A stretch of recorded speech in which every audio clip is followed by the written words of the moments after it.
If you're in an ENFJ-ESFP relationship, it's easy to feel disconnected or boxed in. This video will break down the clearest and the sneakiest differences between ENFJs and ESFPs, so you can stop misunderstanding each other and finally start clicking. Thank you, Donna, for requesting this video.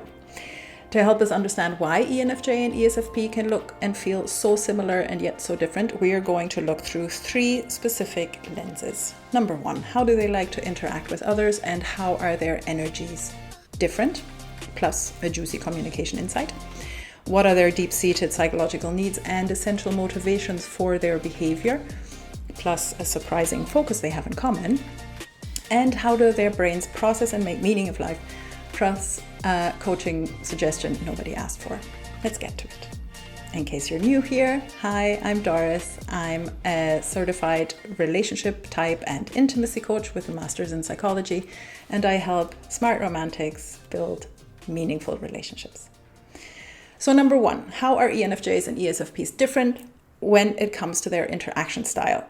Interaction styles looks at the energy we bring to our social interactions, and it is often a visible marker for how we do what we do.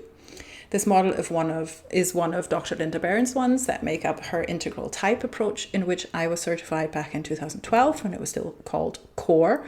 And then I went through it again in 2019 and in 2020. And my point is, type is so rich, you will learn something new every time you engage with it. It's amazing. People with ENFJ preferences are in the in-charge group. People with an in-charge interaction style like to position themselves on top or out front. They have a pressing drive to accomplish things and get achievable results. To do that, they make quick decisions and act quickly so they can move on to ticking the next thing off their list or accomplishing their next accomplishment. The downside to quick decisions, of course, is that sometimes you don't think it through and then decisions have unintended consequences. But people with an in-charge style tend to have a lot of confidence that they know what is needed and they want to control resources and remove obstacles as well. ENFJs specifically like to mentor others, so they're good at spotting talent and then nurturing them and encouraging that talent. What does this interaction style look like? The energy is determined. It's the kind of energy we can all get to when we're running late or hurrying to get somewhere. The core belief is that it is worth the risk to go ahead and act or decide, and we tend to appear energetic, confident, composed, in control, commanding, but also sociable, straightforward, and decisive, because that's how we make our decisions. And you can find this graphic on page 24 in Linda's Red Book. People with ESFP preferences are in the get things going group. People with the get things going interaction style have a drive to involve others and be involved, so they move around a lot. They have a pressing drive to get everyone participating. To do that, they facilitate and encourage the maximum of interaction to make sure everyone's opinions and viewpoints are included. All of these efforts help arrive at consensual and collaborative decisions where people are aligned with the outcome. And the downside of this decision-making style is that it can take a great deal of time, and for smaller decisions, the effort may not be warranted. But people with the get things going style want to get an embraced or a collaborative result, and it isn't good enough for people to agree to do something. They want you to want to do it, right? So people of the style recognize the value of buy-in and helping discover new ways of seeing things to give the group they're in even more involvement. And what does this style look like? Their energy is engaging. This kind of energy we can all get to when we're looking forward to meeting someone we haven't seen in a while, and you might think of the Tigger walk or skipping. So the core belief is that it's worth the energy to involve everyone and get them to want to do something. And they tend to appear energetic, animated, expressive, enthusiastic, engaging, gregarious, persuasive, and their decision-making is consensual. In the book, this graphic is on page 25. If you're an ENFJ watching, you're probably thinking, hang on a second, there's no way I'm in charge. They sound kind of bossy and controlling, but I'm all warm and lovely and fluffy over here. Get things going sounds so much friendlier. Shouldn't I be in that group? Let me ask you, how long can you be all warm and fluffy before you lose your patience and you just need people to get done? Since I have ENFJ preferences myself, let me just say that yes, we're in the kind of bossy group, and yes, the other one sounds a lot nicer, and that's really confusing. because we're one of the kindest and most empathetic types around, ENFJs, right? Very good. But when it comes to our energy and how we like to interact with others and get things done, even though we may not feel particularly confident on the inside, our vibe is. Think about it. We are calm under pressure because that's where we shine. We can handle a lot and we can deal with a lot. And people tend to follow us even if we don't want to be in charge because we look like we have our shit together. So maybe this example will also help clear that up. The interaction styles model offers a big insight into how we communicate that is not covered in the usual sensing or intuiting debate, because people with an in-charge style prefer directing communication and people with a get things going style prefer informing communication. What does that mean? Well, when you're trying to get someone to do something, do you tell them straight on or are you a little more circumspect? Consider this example. A son walks into the kitchen. The father stands by the fridge and says, "Hey son, we're out of milk." And the son replies, "That's okay, I'll drink orange juice." Something in that exchange didn't hit the mark. But what was it? So here's your visual. In most relationships and most situations, we're all probably somewhere in the middle. But when it comes to this particular ENFJ-ESFP relationship you're here for, think about where you tend to go. Is it more directing or more informing?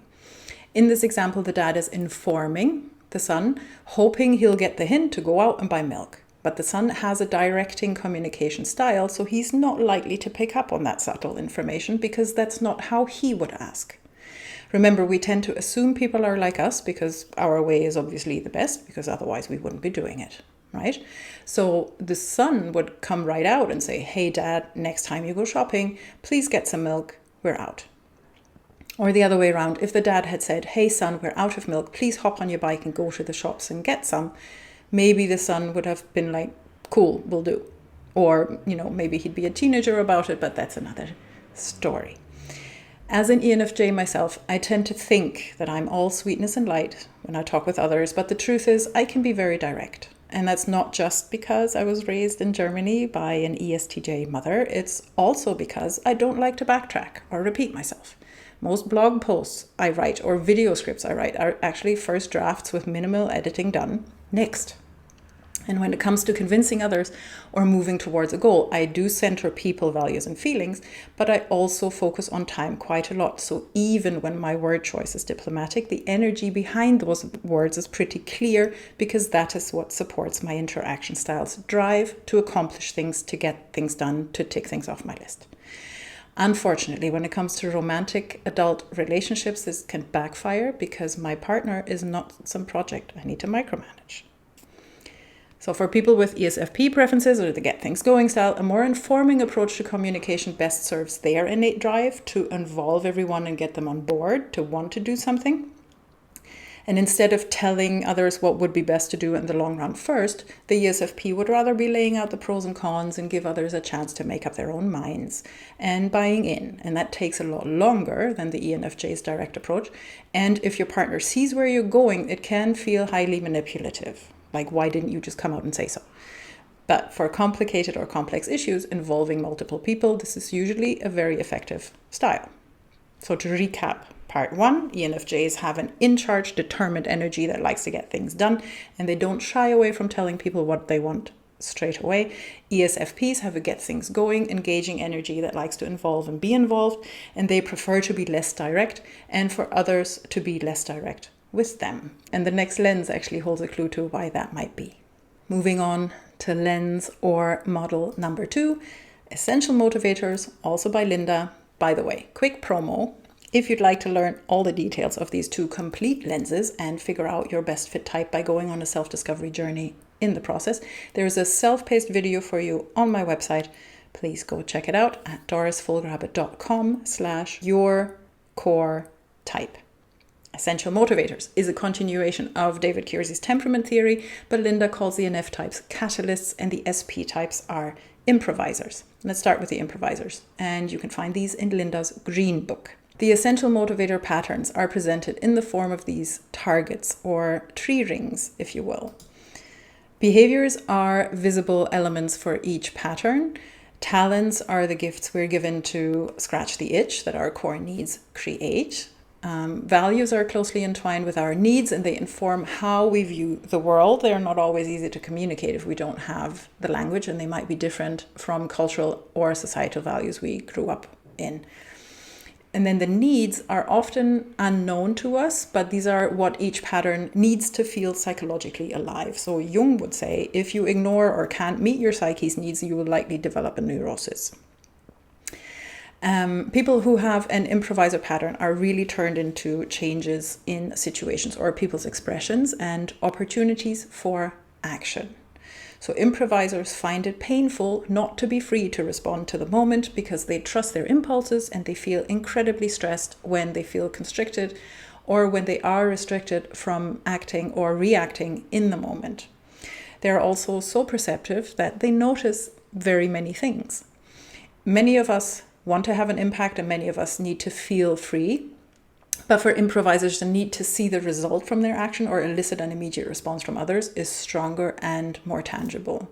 This need for a response and impact ties into their drive for action, immediacy, and orientation to the present moment. Actually, in his EEG research, I remember Dario describing this as the tennis hop pattern, where extroverted sensing brains are ready to respond to various stimuli in the blink of an eye. Improvisers are often found in operator-executor roles, so they might run a business, troubleshoot problems, train others, operate machinery or equipment, any kind of executing that makes sure things happen in the moment. Producer-presenter roles are more informative and allow improvisers to create variations on a theme. They produce or present something that has impact and that gets people responding. So a lot of entertainers here as well. The cynical side of improvisers is their astute ability to recognize that people do things for their own benefit. And this can be a healthy cynicism or veer off into the distrustful, but for most it just means they accept others without judgment.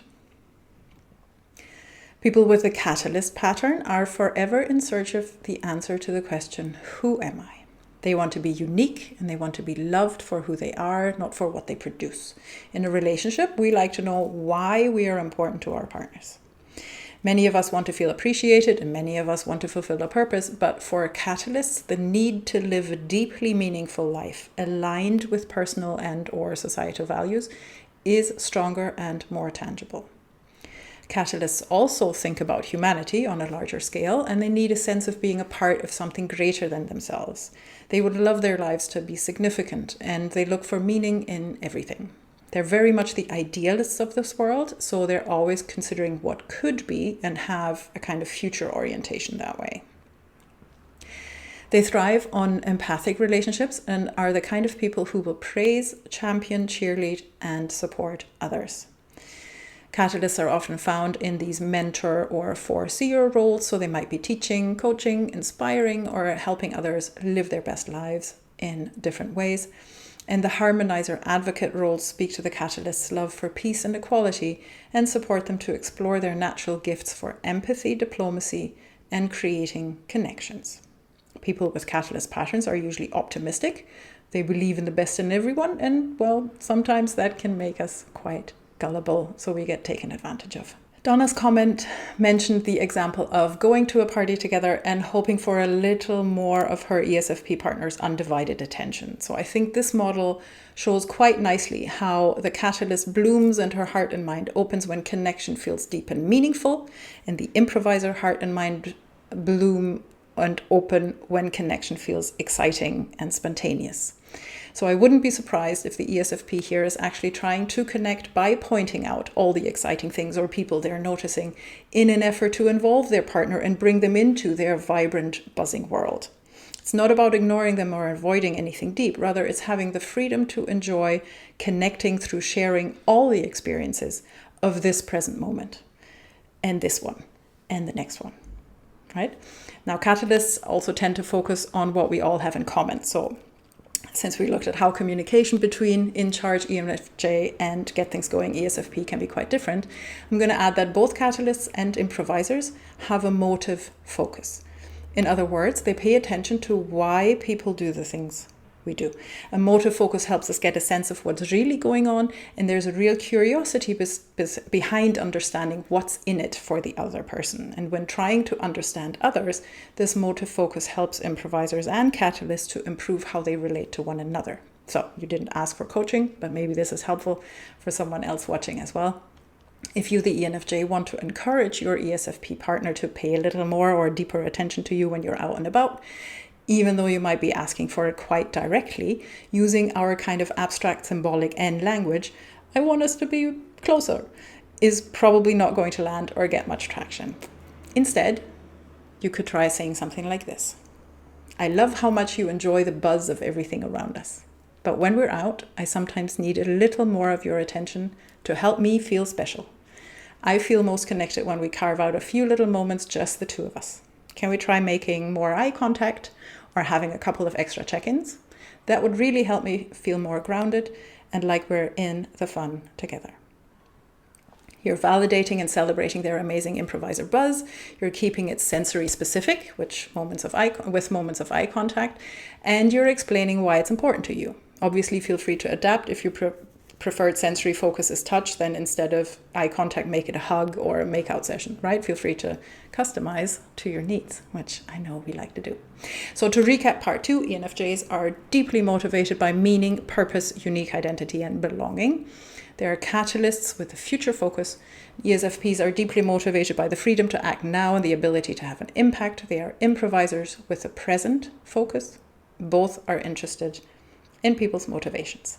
Okay, last but not least, quick look at the dominant cognitive functions. In my ENFJ INTJ video, I already talked about the functions and their positions a little bit. So for this pairing, here's just a quick refresher. Feel free to pause the video and read the slide. Jung's personality theory identified 4 main ways we use our brains: 2 to process information, 2 to make decisions. These are sensing, intuiting, thinking, and feeling, and all 4 can be expressed in an extroverted or introverted attitude, giving us 8 cognitive functions. Everyone has access to all of these functions and uses all of them, but they show up in a different order for each type. ENFJs lead with extroverted feeling, which hits ESFPs in their 6th, so in the shadow. And for ESFPs, the dominant function is extroverted sensing, which is the 3rd for ENFJs.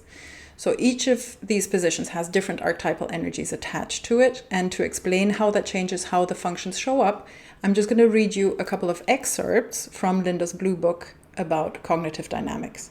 Again, I would recommend you get the bundle, the red, green, and blue, and they are linked below. So this is not the whole thing. Just an excerpt. In the lead position for an ENFJ, extroverted feeling looks like this.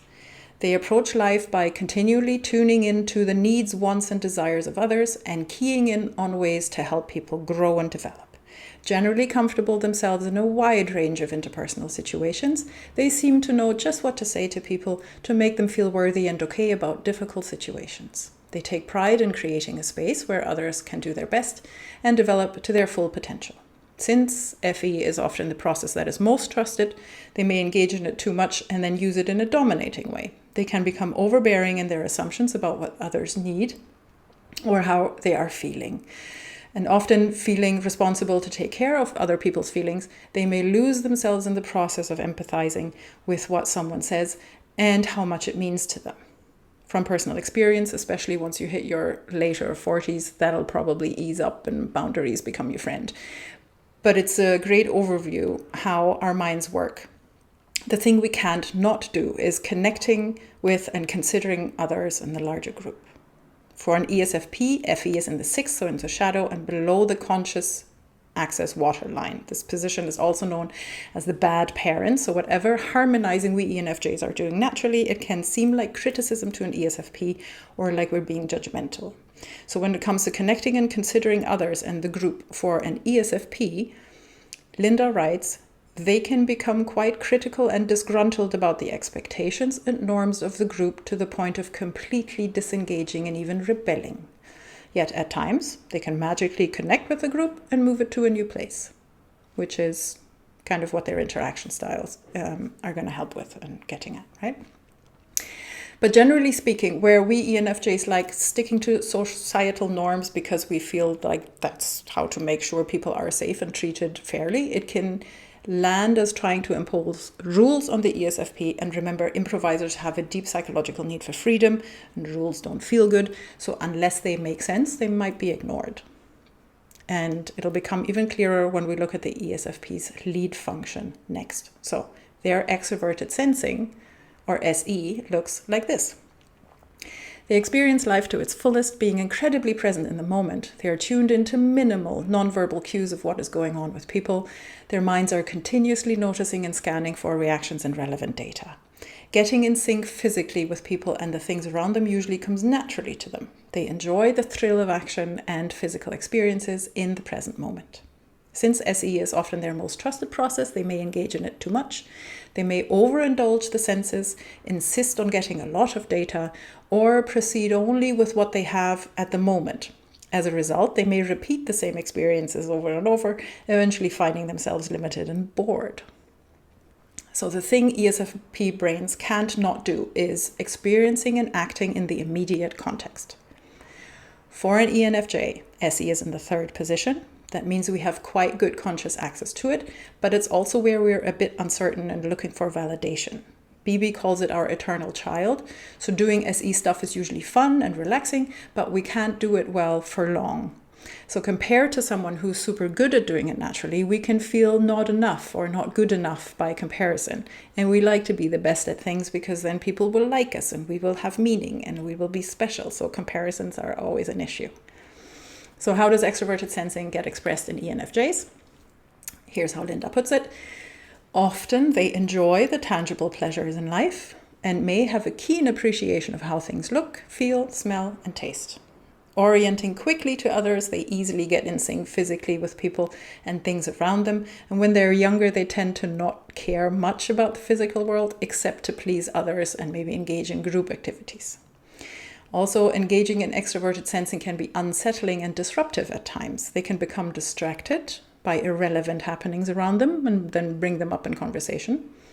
They can waste time and resources indulging their senses or preserving a youthful image. So speaking for myself, the older I get, the more overwhelmed I actually get by outside stimulation, especially when it's auditory and visual. I used to go dancing all the time, and now too many people in a restaurant make me cranky if they talk too loud.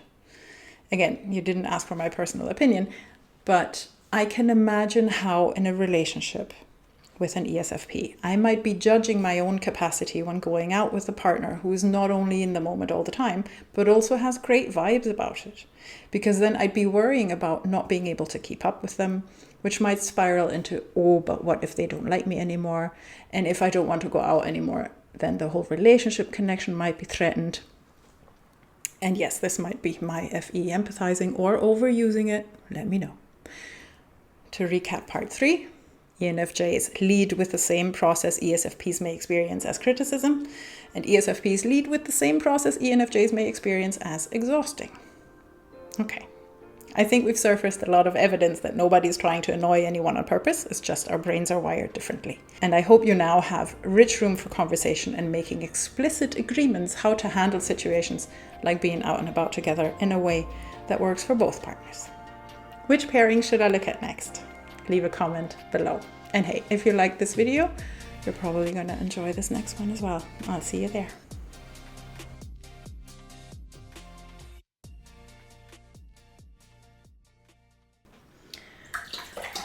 Oh, Mama needs some water.